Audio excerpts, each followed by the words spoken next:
Very good evening बच्चों। आज हम चैप्टर 10 ऑफ IC 46 कवर करेंगे। ऑलरेडी 9 चैप्टर्स हम कवर कर चुके हैं। आप प्लेलिस्ट रेफ़र कर सकते हो। तो without wasting time let's start. So first of all primary act. अच्छा, प्राइमरी एक्ट हम बात कर रहे हैं ऑन दी मतलब based upon the accounting point of view. तो प्राइमरी एक्ट की अगर बात करते हैं तो देखिए, इंश्योरेंस की अगर हम बात कर रहे हैं तो यहाँ प्राइमरी एक्ट कौन से है अकाउंटिंग पॉइंट ऑफ व्यू से। तो सबसे पहले तो इंश्योरेंस लॉ अमेंडमेंट एक्ट 2015 को फॉलो किया जाता है, companies act 2013, IRDA preparation of financial statement and auditors report of insurance regulation 2002। और इन तीन इंपॉर्टेंट एक्ट्स के बेसिस में क्या बनाई जाती है, balance sheet, profit and loss account, separate account of receipts and payments and accordingly revenue account. ठीक है, चलिए नेक्स्ट। फंड बेस्ड अकाउंटिंग बच्चों याद रखना है कि फंड बेस्ड अकाउंटिंग इंडिया के अंदर आप मैरीन, एविएशन और लाइबिलिटी बिजनेस में, ठीक है, करते हो। दो अकाउंटिंग होती है, एक एनुअल बेसिस अकाउंटिंग, एक fund based accounting. Fund based accounting कहाँ फॉलो की जाती है, मैरीन, एविएशन और लाइबिलिटी इंश्योरेंस बिजनेस में। एनुअल बेस्ड अकाउंटिंग की अगर बात करते हैं तो एनुअल बेस्ड अकाउंटिंग जो है वो मोटा मोटा ऑल टाइप्स ऑफ इंश्योरेंस के लिए यूज़ किया जाता है। ठीक है, तो in India annual basis is adopted for insurance accounting for and primarily for all types of business. However, हमें याद रखना है मैरीन, एविएशन एंड लाइबिलिटी में फंड बेस्ड अकाउंटिंग करते हैं। ठीक है, तो एनुअल बेसिस ऑफ अकाउंटिंग आप सुनिए ध्यान से, suitable for business where information about claims is reasonably certain before end of reporting period. ठीक है, चलिए नेक्स्ट देखिए। प्रीमियम। देखो, हम सबको बच्चों पता है कि जो प्राइम सोर्स ऑफ इनकम होता है इंश्योरेंस कंपनी का, वो क्या होता है, प्रीमियम होता है। ठीक है, तो हम ध्यान रखेंगे कि premium prime source of income है and premium is recognised as income over contract period और पीरियड ऑफ रिस्क। ठीक है, जितने पर्टिकुलर टाइम पीरियड के लिए इंश्योरेंस लिया गया उस पीरियड के लिए जो प्रीमियम है वो हमारे लिए इनकम का काम करता है। ठीक है, अब कुछ इंपॉर्टेंट रिजर्व्स की बात करते हैं। देखिए, रिजर्व्स एक तो बच्चों याद रखना है, जो प्रॉफिट होता है उसी में से हम रिजर्व बनाते हैं। और क्यों रिजर्व बनाते हैं कि फ्यूचर में अगर कोई अनसर्टेनिटी हुई, ठीक है, जैसे आप क्या करते हो, आप आज की डेट में जो आपकी इनकम होती है वो पूरा कंज्यूम नहीं करते ना, पूरा एक्सपेंस में नहीं लगाते हम, उस इनकम का कुछ पोर्शन हम अपने लिए सेव करते हैं, कहीं इन्वेस्ट करते हैं। वैसे ही कंपनीज भी क्या करती है, अपने प्रॉफिट का कुछ portion as a reserve maintain करके रखती है। तो रिजर्व्स में मेनली दो रिजर्व्स की अगर बात करें, पहले टेक्निकल रिजर्व्स देखते हैं। तो टेक्निकल रिजर्व क्या होते हैं, तो ध्यान रखना, टेक्निकल रिजर्व क्रिएट किया जाता है in respect of policies that extend beyond the reporting date. ठीक है, तो ध्यान से सुनिए, technical reserve is created with respect to the policies that extend beyond the reporting date into following years during which the coverage of risk continues। ठीक है, वहीं unexpired risk reserve की बात करते हैं तो a liability for unexpired risk reserve is created for policies which extend beyond the reporting date। ठीक है, चलिए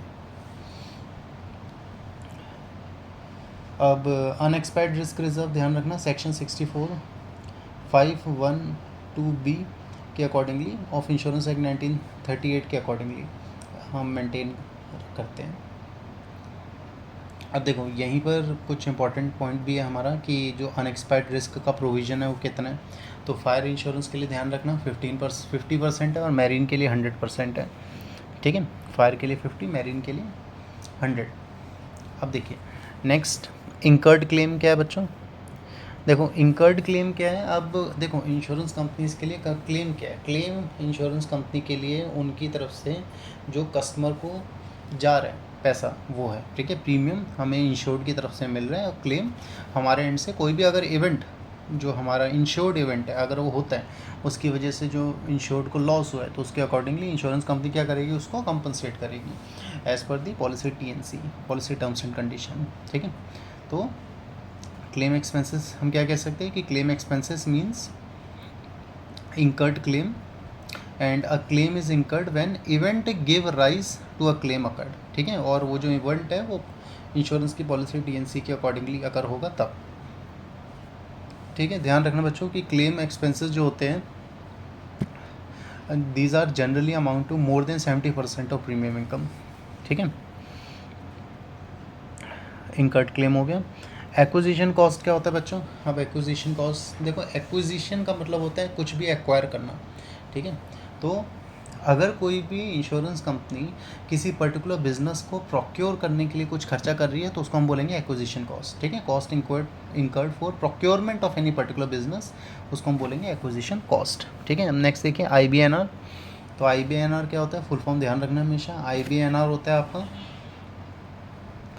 claims incurred but not reported, ठीक है। तो claims incurred but not reported, उसको हम बोलते हैं IBNR। और हम याद रखेंगे कि IBNR में क्या क्या होता है। IBNR इंक्लूड करता है इनएडिक्वेट रिजर्व्स रेफर टू आई, और अगर, ठीक है, सॉरी थोड़ा सा चेंज कर रहा हूँ मैं इस पॉइंट को।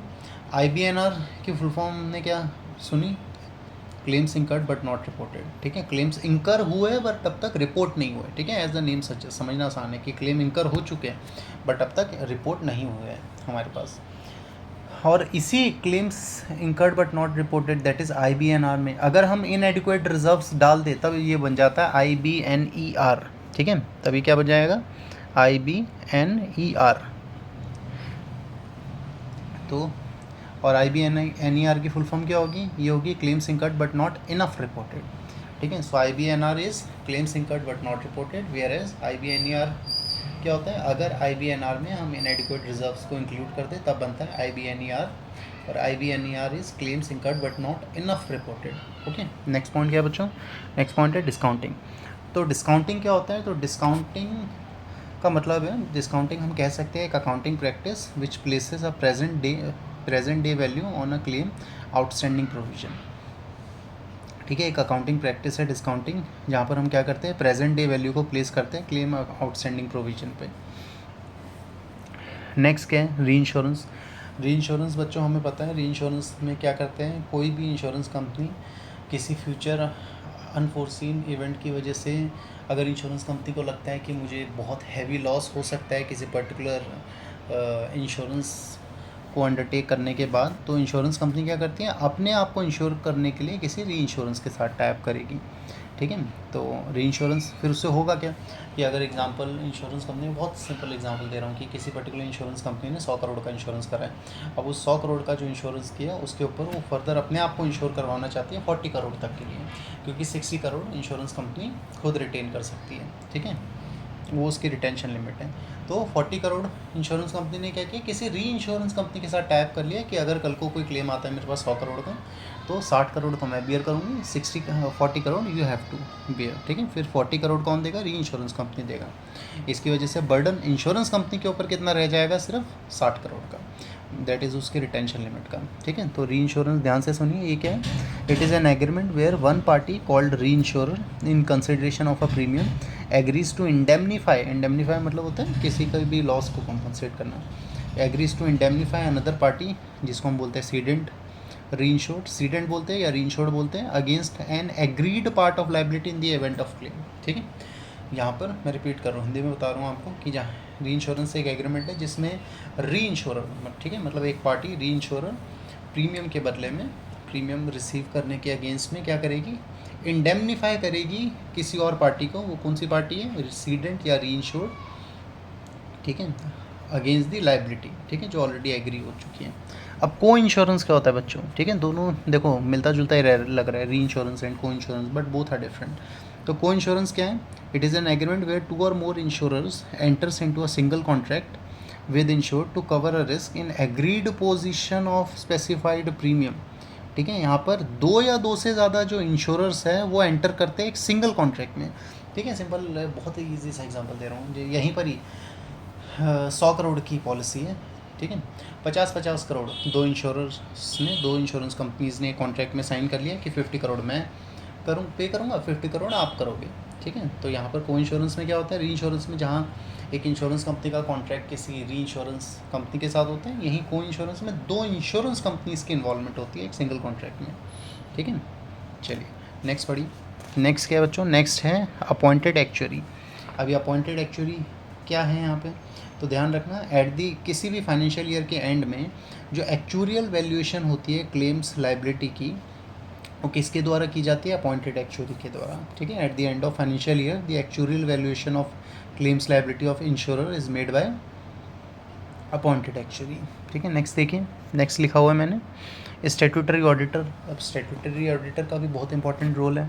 ठीक है, तो सुनिए ध्यान से। जो कंसोलिडेटेड फाइनेंशियल स्टेटमेंट होती है इंडियन या फॉरेन ऑपरेशंस की, उसको प्रिपेयर किया जाता है और अकॉर्डिंगली IRDA की रेगुलेशंस के अकॉर्डिंगली इसको ऑडिट करता है। और कौन ऑडिट करता है? स्टैट्यूटरी ऑडिटर ऑडिट करता है। ठीक है, नेक्स्ट देखिए। नेक्स्ट पॉइंट क्या है बच्चों? नेक्स्ट पॉइंट है प्रोविजंस ऑफ IBNR।